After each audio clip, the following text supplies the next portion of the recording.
Hello fellow sim racers. Today's video is an attempt to answer a question that I get asked several times a week. Where did I get that Group C Jaguar XJR that features in some of my Assetto Corsa videos?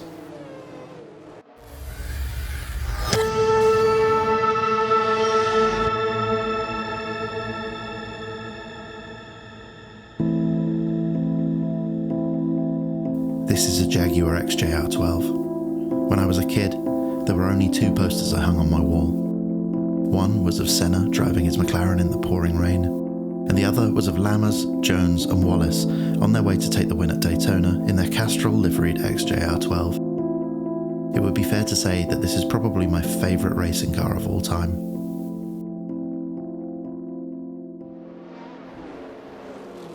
When Kunos started adding Group C cars to Assetto Corsa, I waited patiently for the Jaguar that they would inevitably bring to the title.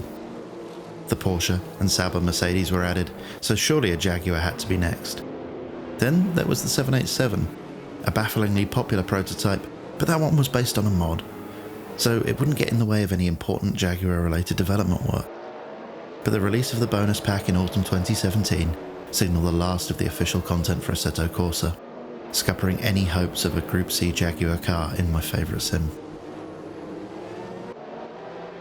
At some point during that journey, I stumbled across a website selling an IMSA GTP pack.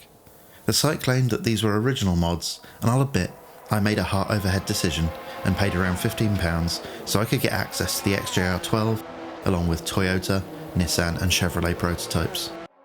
Any sense of excitement I may have been experiencing was short-lived. As soon as I loaded the car up, at Le Mans of course, I began to realise that what I was dealing with wasn't the well-crafted mod that I'd become used to from the Assetto Corsa community. No, this was something different. Inside the cockpit, everything looked off. The textures just didn't look right, and the model seemed very low detail. When I pressed the throttle, the sound wasn't that of the ridiculous 7-litre Jaguar V12, and when I started to turn the wheel, the force feedback was, well, rubbish. Had I kept up to date with the Forza series, I would have known these cars were rips on first sight, but that wasn't the case, and now I was stuck with 4 cars that were, to be frank, a complete joke. Lesson learned. But it wasn't all bad. I still held out hope that Kunos would do the right thing and release a Jaguar Group C car in a later DLC pack. So, that's the story of how a gullible idiot was defrauded out of £15. But you may be forgiven for asking, why do I feature that heap of junk in some of my videos? Well, months later, I decided to reinstall the crappy GTP mod cars to see if I'd unfairly judged them. I hadn't. But, all things considered, they didn't look too bad from the outside, and as it turned out, the AI was able to drive them to a reasonable standard.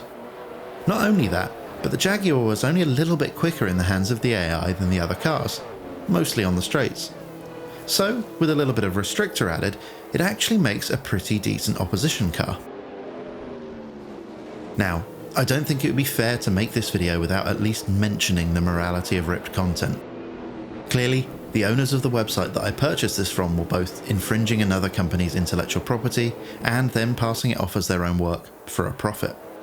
That's pretty cut and dry from both an ethical and legal standpoint.